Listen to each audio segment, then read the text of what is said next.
Não é sobre ter razão, é sobre ouvir com o coração. José fala, Maria explica. No fim, o amor sempre fica. Nem toda conversa precisa ser vencida. Nem toda explicação aproxima. Nem todo silêncio é vazio. Este é um espaço sobre sentimentos. Sobre maturidade. E sobre entender que não é sobre ter razão. Eu sou Maria. E eu sou José. Este é o podcast Não é sobre ter razão. O que a gente perde de verdade quando a gente ganha uma discussão? Essa é a pergunta, né? Hoje, a nossa conversa vai girar em torno de um material muito interessante que a gente analisou. O capítulo de outubro do livro 365 motivos pelos quais ela sempre tem razão. Exato. E a frase que abre o capítulo já assim prepara o terreno de uma forma brilhante. Ela diz: se você tem razão, prove. Se ela tem razão, aceite. Se ambos têm razão, parabéns, você está sozinho. É muito forte. Então, o nosso objetivo aqui é mergulhar um pouco nessa dinâmica entre ter razão e, do outro lado, manter a conexão. Entender o que a fonte chama de o custo altíssimo de estar certo. É uma premissa muito poderosa, sabe? Porque o capítulo explora uma troca que acontece o tempo todo nos relacionamentos, só que de uma forma quase invisível.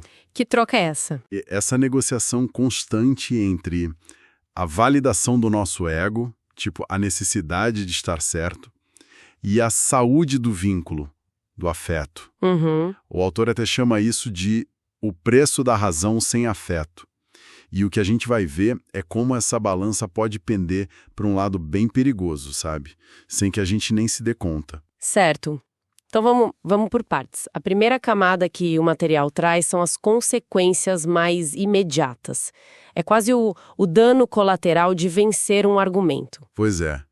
E as frases são muito diretas, é quase uns pequenos socos, né? Por exemplo, porque eu provei meu ponto e perdi a companhia. Sim, porque eu ganhei o argumento e perdi o clima. E talvez a mais honesta de todas. Porque eu tinha razão, mas estava insuportável. Essa é brutal. Isso me faz pensar o que uma vitória dessa vale de verdade se o resultado é, sei lá, solidão e um ambiente pesado. Essa é a questão central, né? O que a gente percebe ali, lendo nas entrelinhas, é que a razão nunca é um valor absoluto, ela é sempre contextual. Contextual como? O texto contrasta o tempo todo a razão lógica, tipo, no motivo provei com fatos, com o custo emocional dela, que é resumido em ignorei sentimentos. Entendi. A ideia que permeia tudo ali é que uma vitória que é só lógica pode ser, na prática, uma derrota relacional profunda. E o porquê disso é o mais interessante. Quando a gente força uma vitória lógica, a gente está implicitamente comunicando para o outro: a minha necessidade de estar certo é mais importante que o seu bem-estar emocional agora. Nossa, é uma mensagem muito dura. Mesmo que não seja dita com essas palavras, é essa mensagem que corrói a conexão. Muito mais do que o assunto da briga em si. É curioso pensar nisso, porque a gente é condicionado, né? Em várias áreas da vida, a gente aprende que um argumento bem construído, com fatos, é a melhor forma de se comunicar. Exato. Mas o que esse material sugere é que, num contexto de afeto, essa pode ser uma ferramenta, sei lá, completamente errada para a tarefa. Exato. Ela não constrói, ela domina. Isso. E essa ideia me leva para outro ponto que o capítulo levanta, que talvez seja a raiz do problema todo. Muitas vezes, as duas pessoas na discussão não estão nem tentando chegar no mesmo lugar. Exatamente. O autor descreve um desalinhamento total de propósitos. É como se um estivesse jogando xadrez, focado na estratégia, no checkmate, E o outro tentando só manter o tabuleiro inteiro, sem quebrar nenhuma peça. E a gente vê isso muito claro em motivos como: porque eu quis ter razão, ela quis ter paz. Sim. Ou porque eu priorizei o argumento, ela priorizou a relação. Isso. Um busca a conclusão lógica, a vitória. O outro busca o que a gente poderia chamar de homeostase emocional do sistema. Homeostase emocional é um termo mais técnico, mas a ideia é forte. Como que a gente traduz isso para o dia a dia? Essa do termostato de uma casa.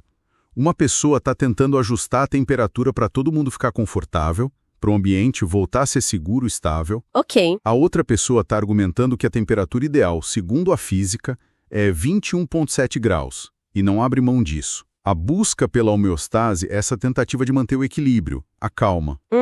De garantir que a relação volte para um lugar seguro. Exato. Mesmo que isso signifique largar o argumento sobre o número exato no termostato. É uma busca por preservação. Como diz o motivo 299, porque eu quis ganhar, ela quis preservar. Essa analogia do termostato é perfeita, e ela nos leva para um conceito que o capítulo traz que eu achei central, o de limite emocional. Sim. O motivo 287 diz: porque eu tinha argumentos, ela tinha limite emocional. Isso parece ser o ponto de virada, né?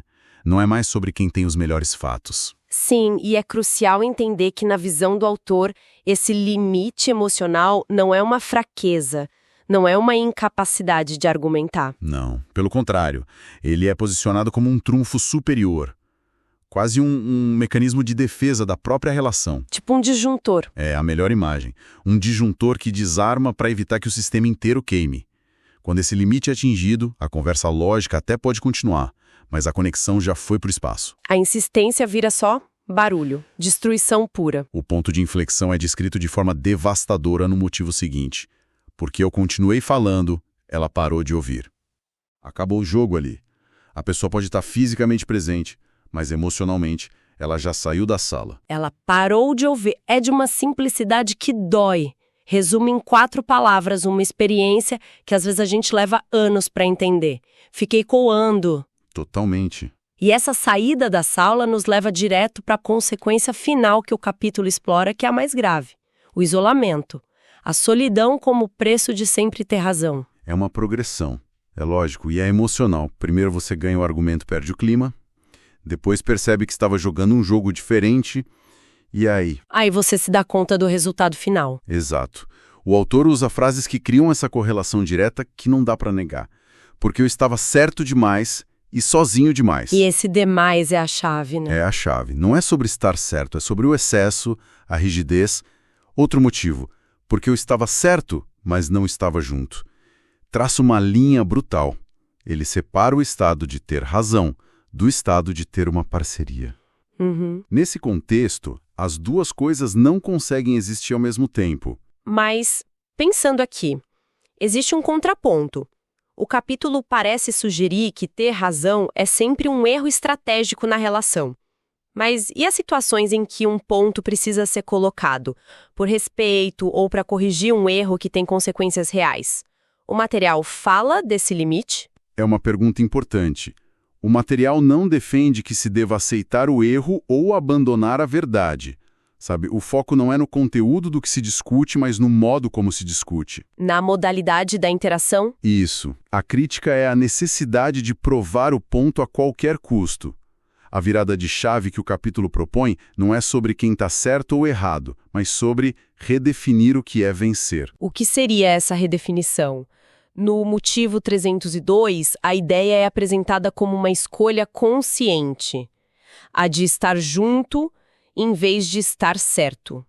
Então não é sobre dizer, ok, você tem razão e eu tô errado. É sobre dizer o que então? Talvez seja dizer algo como: eu entendo o seu ponto, mas o jeito que a gente está discutindo isso está nos afastando. E para mim, estar conectado com você é mais importante agora. É uma mudança de prioridade, não de mérito. Entendi.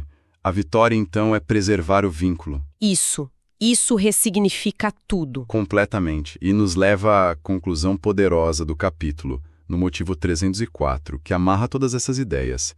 Porque ela mostrou que solidão é o preço da razão sem afeto. Não é uma solidão física, né? De jeito nenhum. É a pior das solidões, a solidão a dois. É a desconexão que acontece mesmo dividindo o mesmo teto, a mesma cama. É o silêncio que não traz paz. Exato. É o silêncio da distância. É o resultado de tantas vitórias lógicas que o campo emocional ficou devastado. O afeto aqui não é só um sentimento. Ele é o que lubrifica a comunicação, o que permite que a razão construa em vez de destruir.